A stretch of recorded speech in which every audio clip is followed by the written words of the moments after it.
So I don't know if you are confused more or if you are able to at least feel something. I don't know. At that stage, it's possible to understand what we are talking about, but at least feel something. Okay. The interesting point was that it was this Dasein Heidegger takes as the key to what he calls fundamental ontology of being. Okay.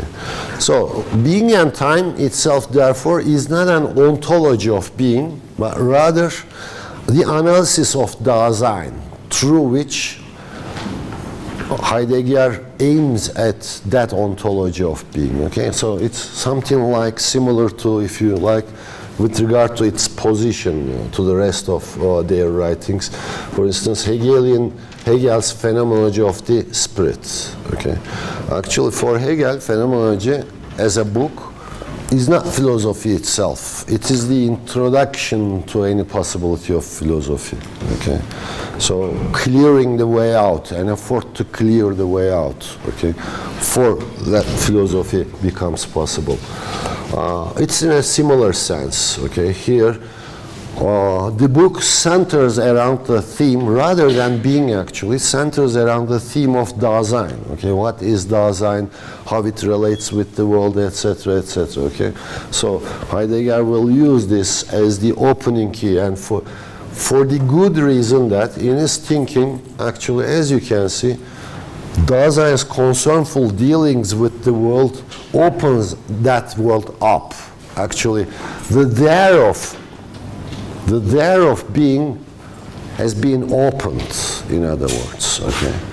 And this openness, this clearance, or Heidegger would refer to it as disclosedness sometimes, okay?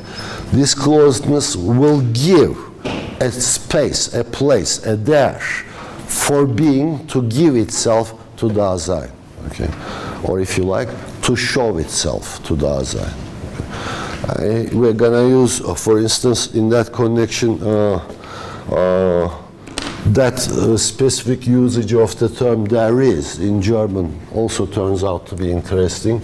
You know, the usual expression for "there is" in German, "es gibt." Okay. It can also be translated "there is," as well as it can be translated as "it gives." Okay, so Heidegger would prefer to understand this as the giving of being itself away to Dasein, to that openness, to that disclosedness, which has been supplied by Dasein's concernful dealings. Okay, the world opening itself up through these concernful dealings, that concern, that care. Okay, I am interested, in other words, in myself, my own existence, and in the world, how the things are in the world, okay? And this opening up the whole space of there. So taking Dasein as the clue of being, okay? Defining Dasein as that specific being for which being is an issue, okay?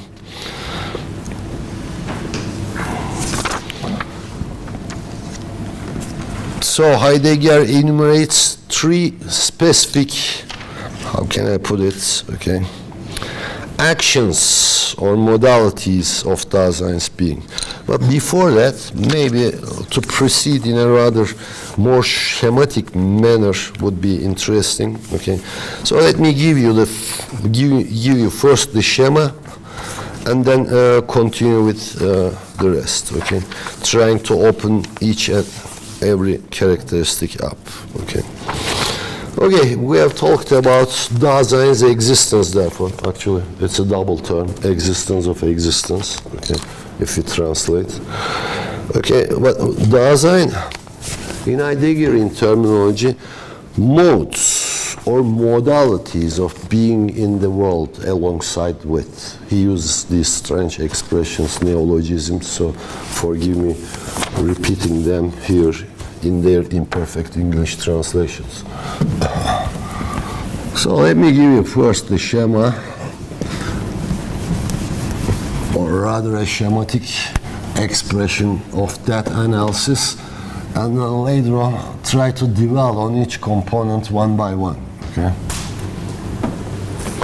So what's at stake here in that book is the three primary modes of Dasein's being in the world alongside with. Okay. The first of all, existence. Okay, the first mode. The second mode Heidegger calls as facticity. And the third mode is fallenness, or thrownness, or being fallen of Dasein. Okay. Now, under the mode of existence, what we are going to talk about actually is related with care. Okay. Let me write this down. Readiness to hand rather than present at hand.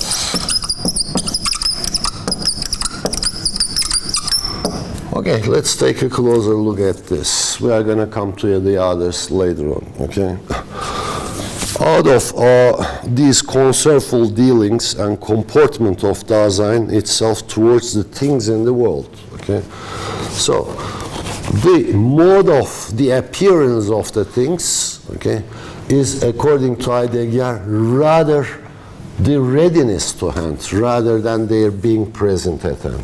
Present at hand, according to him, what the modern man conceives of things. Okay, modern man tends to think that the world is there, ready actually, present. Okay, present for its use. The objects are there; they are all given. Okay, so present. However, readiness to hand in Heideggerian conceptualization radically differs from this. Okay, according to this, let me put it in this way.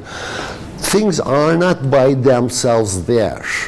They become there as a result of Dasein's concernful activities, okay? And turn out to be present themselves in the form of ready to hand. Ready to hand, whose hand? I'm talking about Dasein's hand, okay? They are ready for Dasein's hand, if you like, okay? But this readiness for Dasein's hand can only show itself as long as, of course, Dasein stretches its hand, okay? Tries to grab things, okay? If Dasein does not stretch its own hand and does not try to grab the things, okay? The things are not there, it means, okay? So this is the radical distinction between things being present at hand or ready for hand, okay? So as long as Dasein gets an interest in things, okay, things find their place in this world we are talking about. And this happens according to a certain logic. We have talked about will, which lays behind this rather strange concept of care, okay? It means practically I care about things. I care about myself. I care about things, okay? And in my care about things, I'm trying to do certain things, it means, okay? I'm acting in the world. I'm acting on myself, and I'm acting on and in relation to the things in the world as well, okay? It's through this my acting, coming out of my will,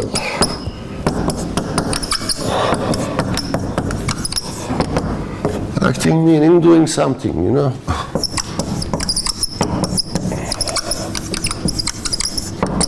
It's within this my activity as a result of my concernful dealings within my world. Things acquire the qualities that make them what they are, so to speak, okay? Heidegger would call this as the structure of equipmentality.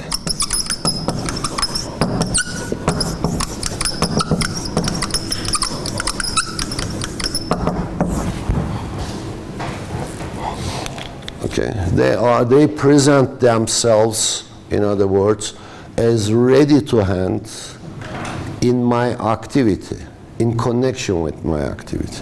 If my activity, for instance, does not concern them, they do not appear.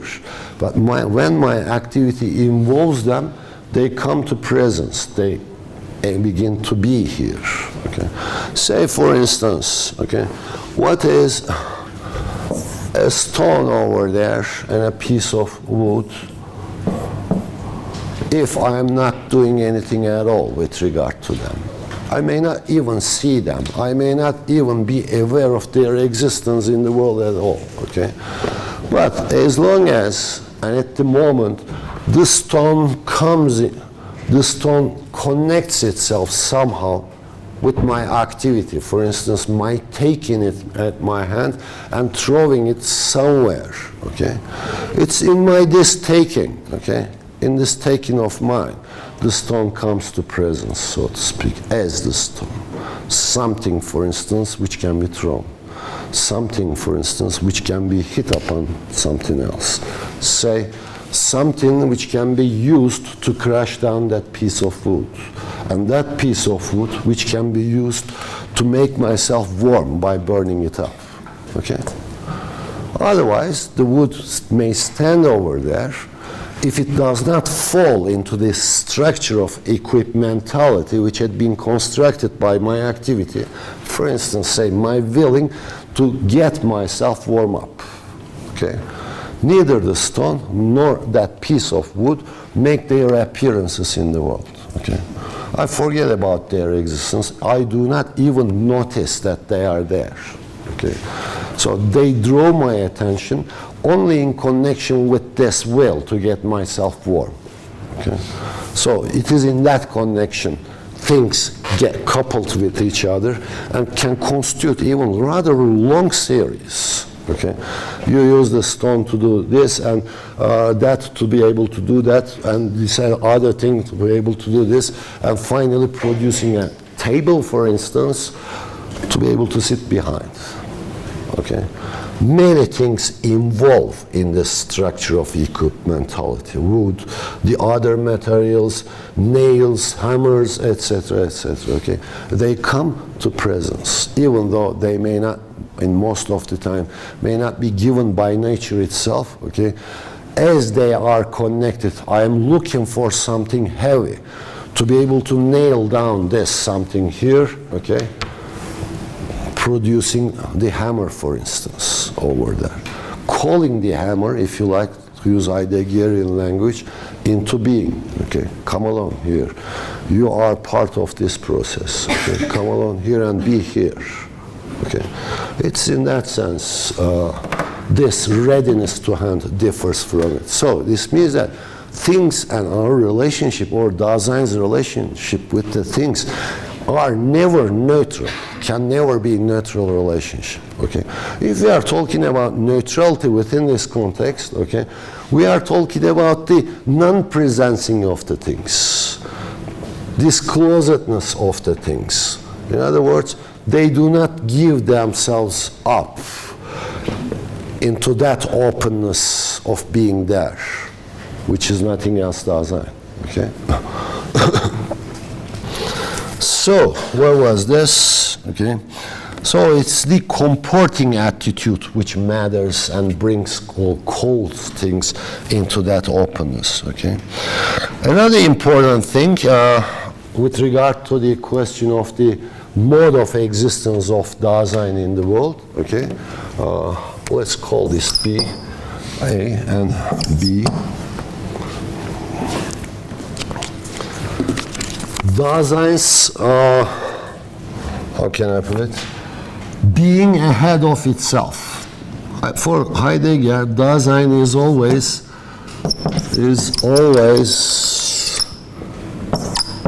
ahead of itself. Now again, this is a strange expression, okay? What do you mean? Yeah. I am here. Okay, I am here, Dasein. I can accept the idea of Dasein.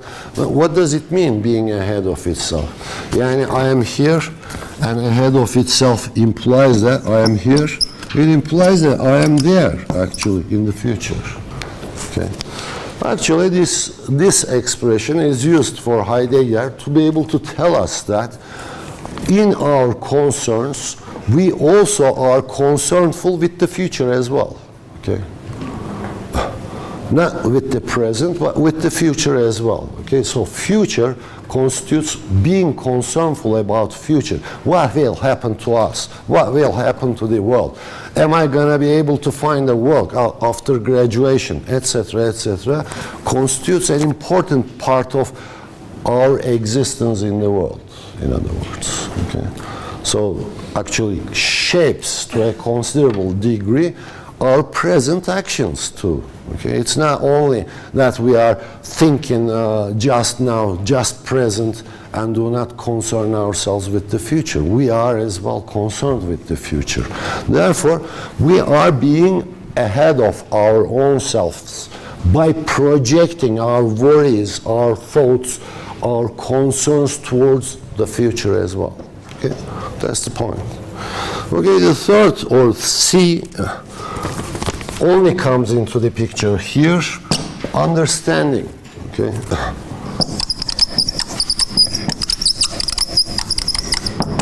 In other words, we understand the world.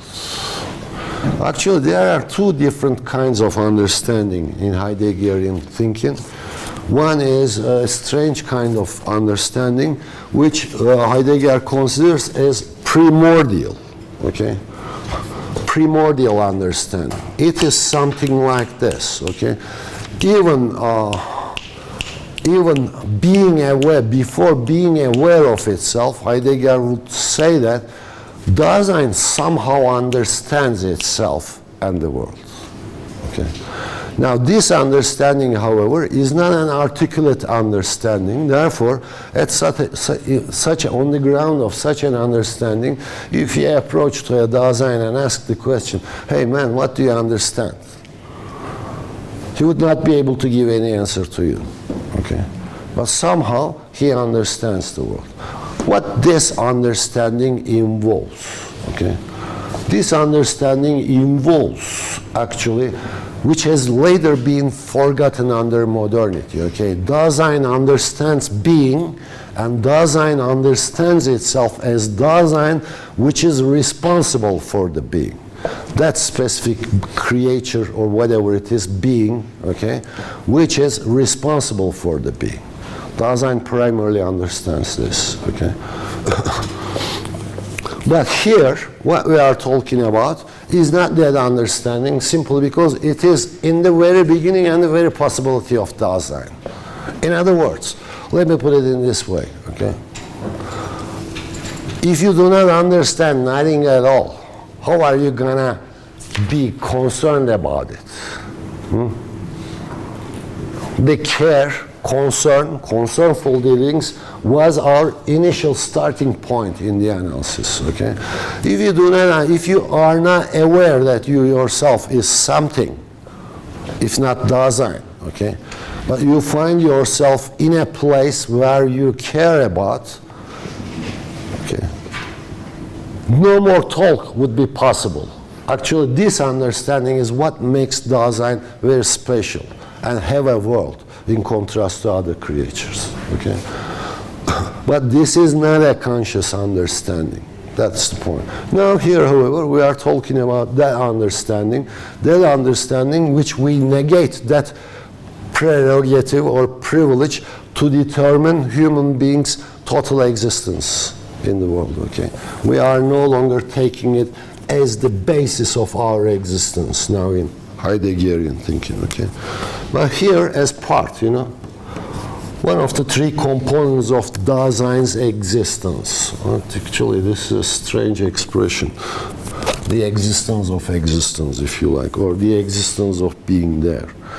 Okay, this understanding consists of some elements. Where did I put it? Here, okay? Actually, in relation to the other elements, first it involves projecting. Dasein's projecting itself, just like onto the future, projecting itself onto the world and to the future. Okay.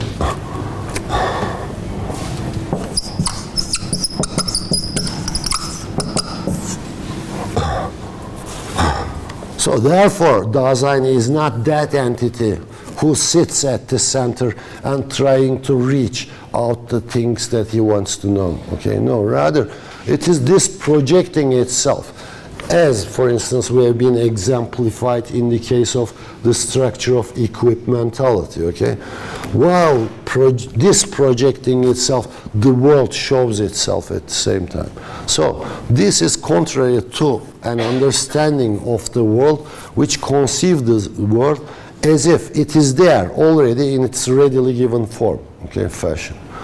So the world appears through these activities. Okay?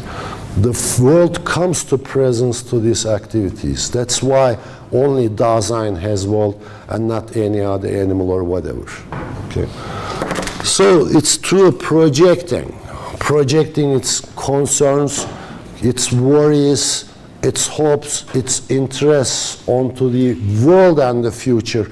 Dasein makes the world on the one hand, and this functions as one of the indispensable components of understanding.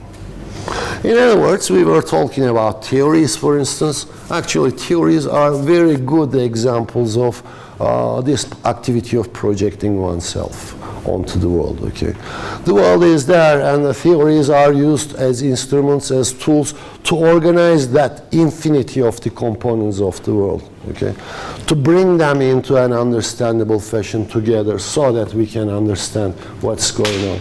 Okay, this is therefore there is no such any theory which is possible to cover up the whole totality of the existence, everything else with desired detail.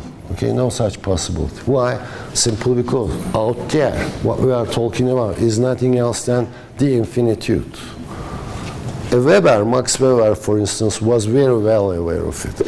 Even though talking about one single social fact, okay, he would insist to say that, okay, that social fact has the capacity to present infinite number of facets, okay. So, when we ask the question what that thing is, it has the potential to present itself in infinitely different ways to us, okay. So this is why, in that sense, actually, we are talking about production of the concept, okay? The production of the concept as the object of knowledge, okay? Not the thing itself, therefore, a concept as the object of knowledge. So the second one, of course, as you can imagine, involves articulation. Again, it has already been implied in the structure of equipmentality, okay? To be able to understand, in other words, okay, Dasein articulates things, brings certain things together in certain ways, in other words, okay? In accordance with its own projecting itself onto existence, onto the world. Therefore, for instance, in that connection, you can easily say that Dasein's constitution has a very intrinsic relationship with the conditions. And Marx was saying, for instance, man's consciousness. It is not the man's consciousness, but it's the material conditions of their existence which determine their consciousness. Okay, so it is not something coming out of the inner nature of Dasein. The way Dasein projects itself, of course, is based upon how Dasein has been formed up until that time. Okay, and basing itself upon this preformation, so to speak, Dasein continues to project itself onto the world. Okay, and the question of how Dasein has acquired a certain distinguishable form from another Dasein, for instance, is closely related what these structures are, possibilities of articulation, possibilities of projecting itself are at a present time, at a specific point in being there. Okay. And thirdly, we are talking, Heidegger talks about possibilities. Okay.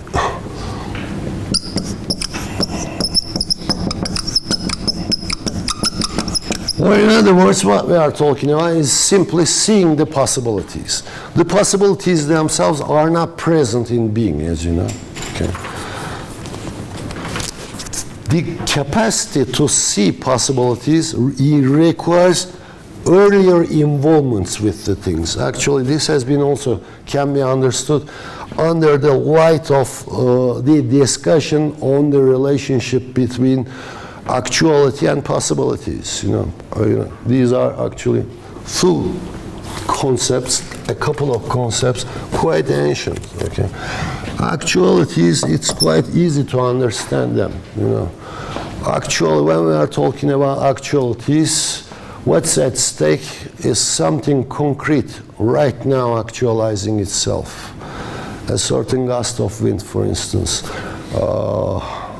swiping out my face, okay? It actualizes itself in this feeling, okay? Or the softness or hardness of that board marker, it actualizes itself when I try to squeeze it, and so on, okay? But what about the possibilities?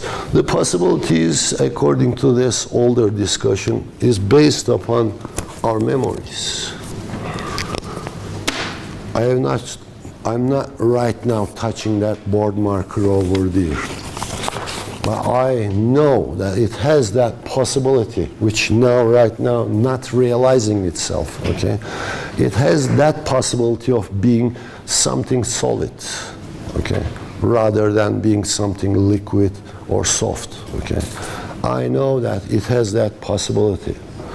For instance, when I require to use it to push something here, I know that it has that potential, okay? But it is not yet actualized over there. It's not being actualized over there.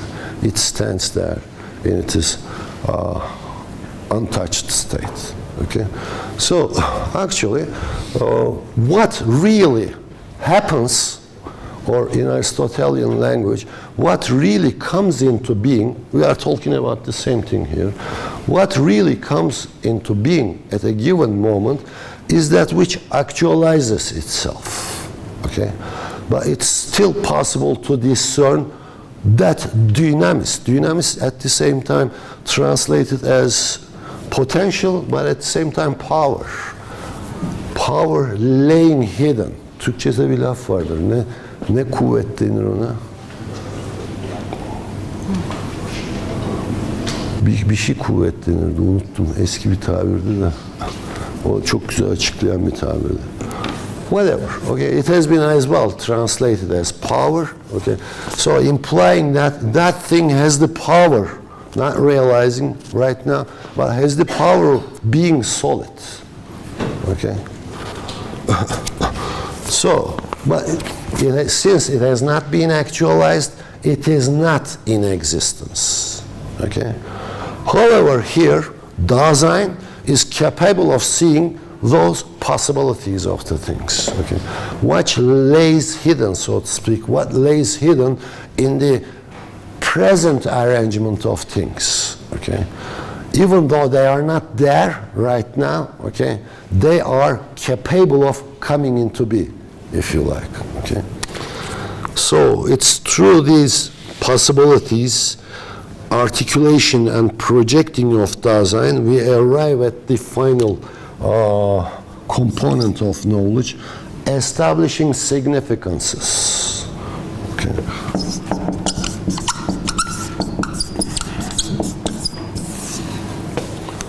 So that not everything shows itself up in the world as a result of our concernful dealings have the same importance and value. Okay?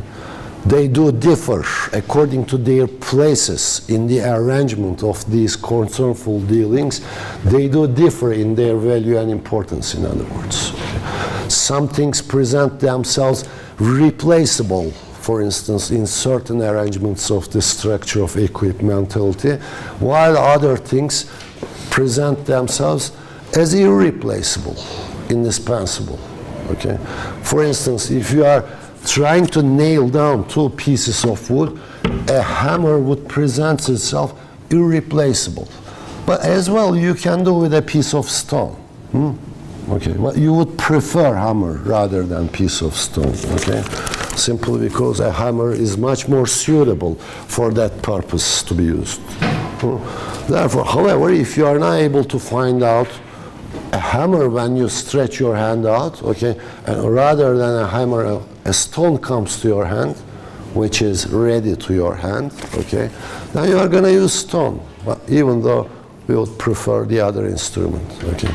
So it means that the other instrument turns out to be much more significant than the piece of stone, okay. So their relevant values also had been distributed. And understanding, according to Heidegger, involves all these four processes together, operating together. Okay. So this means that for Heidegger, understanding requires articulation, okay, signifiance or signification, okay, and projecting oneself onto existence, as well as being able to discern the possibilities in existence. Okay, understanding involves these three basic components.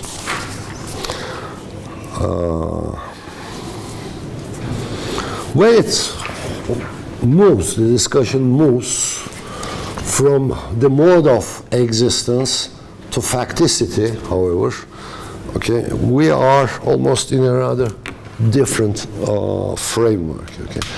What we are implying by facticity, actually, this is a strange question as well, practically involves an understanding of the difference between, at least in Heideggerian sense, the difference between ontology and what the other is, ontic being. Okay. Sometimes, especially in outside of Heideggerian usage, the term ontology, logy, the suffix logy, turns out to be quite misleading. Okay.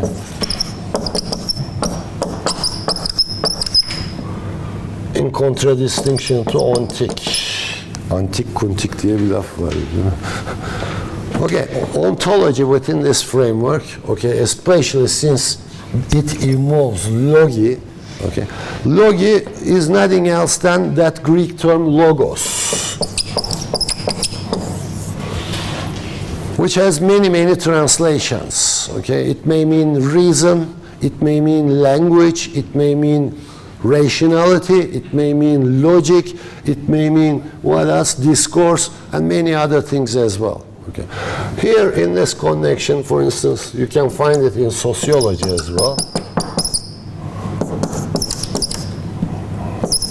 You know, sociology. It here practically means discourse on.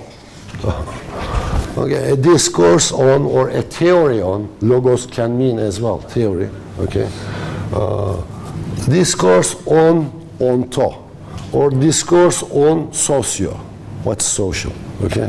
So understood in that sense, the term ontology turns out to be quite misleading, simply because at least what Heidegger means by ontology is not a theory or a discourse or philosophy, whatever, of the onto. Onto, what is onto?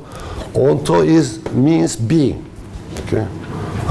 So if we translate the term into modern language, it simply means this science, if you like, or discourse on being.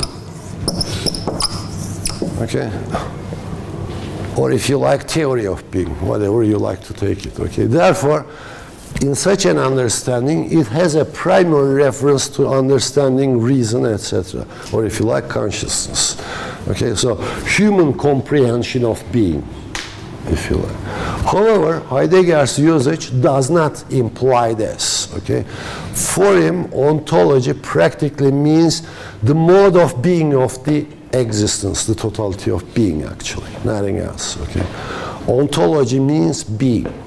Neither discourse, nor science, nor theory of being, but the mode of being.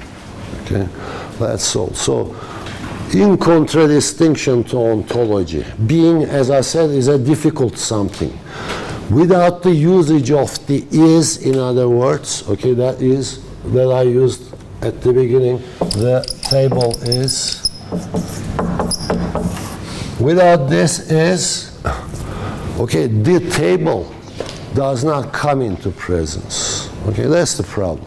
Okay, so it is this characteristic which is implied and understood by the term ontology in Heideggerian thinking.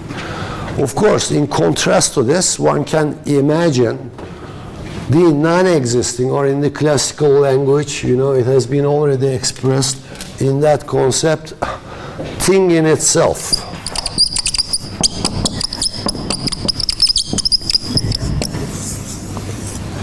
You know, thing in itself, throughout the whole tradition, had already been perceived as something that cannot come into being. Okay, you know, this is that exact thing which always fall outside of being. Okay, you can never bring it into consciousness. You can never bring it into understanding. You can never ever even bring it into your concernful dealings. Okay. A piece of stone, for instance. What a piece of stone is out of question, actually. This question cannot be asked, simply because all the possibilities of stone being related with Dasein shows itself only in its mode of being related with Dasein. Okay? For Dasein, in other words, there is nothing else than that stone showing itself in certain structure of equipmentality in relation to certain way of Dasein's projecting itself onto the world, etc. Okay, the stone as such is not there. Okay, so by ontic, Heidegger means this, and now he is talking about, in other words, Dasein's ontic being. Okay. Dasein's ontic being, according to Heidegger, is in the form of thrownness. Okay. Dasein's ontic being is determined, sorry, we are here, okay, is determined by birth. So, by thrownness, which Heidegger simply means Dasein's being born. Okay. You are, in other words, by being born, in Heideggerian language, thrown into the world. Okay. The world is not your home. Okay. The world has no kinship relationship with you. Okay. But whatever it is, and how you find itself there is not important. Okay. You simply have been thrown into the world. Okay. So the thrownness starts with birth, and of course, end up with death. Okay. If you are interested, there are beautiful analysis of these processes in Being and Time. So finding these places, Heidegger discusses them. We can further approach, for instance, the interesting question of that. You know, that is a very interesting question indeed, even though we do not much about birth or being born. We know a lot of things about birth, actually, but not much about being born. What is that phenomenon we call, for instance, being born, being thrown into the world? We don't know nothing about it. Okay. We may few speculating theories, but we know that they are only speculating about the event. Okay. So, this strange phenomenon here, however, experienced in this being thrown of Dasein into the world, is that the world is experienced by Dasein as an uncanny place. Okay, unheimlich, the original German word. Unheimlich, showing a contrast with heimlich, homely. In other words, the world is not our home. Okay, rather the world is an uncanny, translated into Turkish, tekinsiz place. Okay, where Dasein, or if you like, we do not feel themselves at home and try to do everything. Actually, this may function as the very source of Dasein's being a concernful creature. Okay, Dasein's being a concernful something, simply because it is not a home, if you like. Okay, it is thrown into an uncanny place where it cannot feel itself secure, if you like. Okay. So it is this uncanniness, actually, forcing Dasein to adopt certain modes. Okay? One for which we can talk about the angst, anxiety. Okay? But we are going to talk perhaps about it later. Okay? According to Heidegger, okay, let's talk about it. The difference between angst and fear. Okay, our time is up.